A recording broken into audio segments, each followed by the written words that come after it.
At a Pittsburgh Pirates game, this fan with a yellow backpack was apparently bothering a female employee when her co-worker in this blue polo stepped in.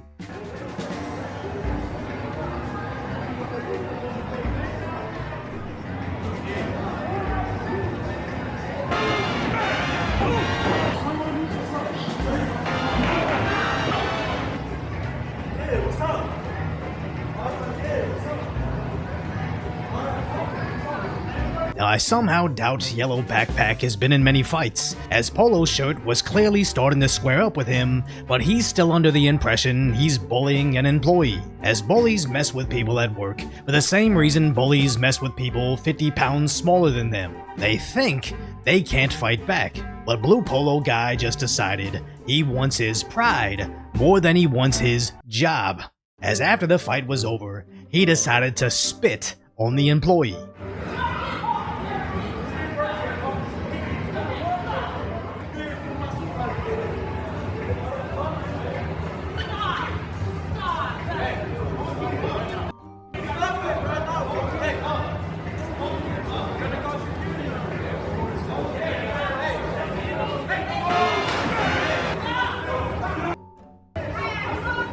And it's not too bad, but Yellow Backpack spit blood on Blue Polo's shirt several times. But luckily more employees showed up before he could get any more belting.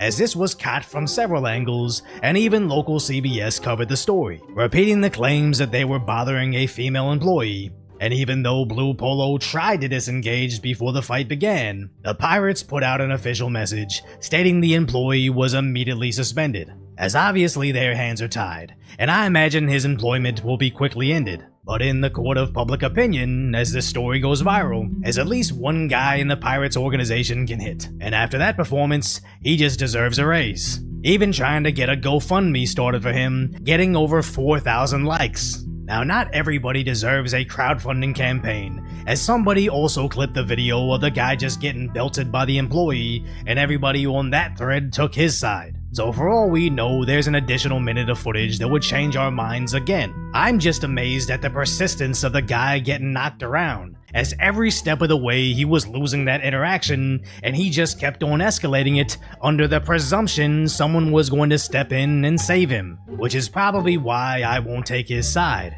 as I'm sick of these types that would act like they want to fight, when in reality, they just create scenarios where either they can pretend to be tough because you refuse to engage with them, or they cry victimhood because you met their demand for conflict. And this just hits close to home for me, as I too used to work in security, where you constantly run into people that I call gangster fluid, as they quickly switch between come step out inside and fight to don't touch me, my daddy's a lawyer. And I don't care if you want to scrap or if you're scared, just pick a lane so we can address you accordingly. But unfortunately, some people forget when stepping out into the real world, it isn't the internet. So if you appreciate my concise, lighthearted commentary on the tragic status of today's reality, hopefully I've earned your subscription so I can avoid going back to bouncing, then go check out the video on how college protesters are finally finding out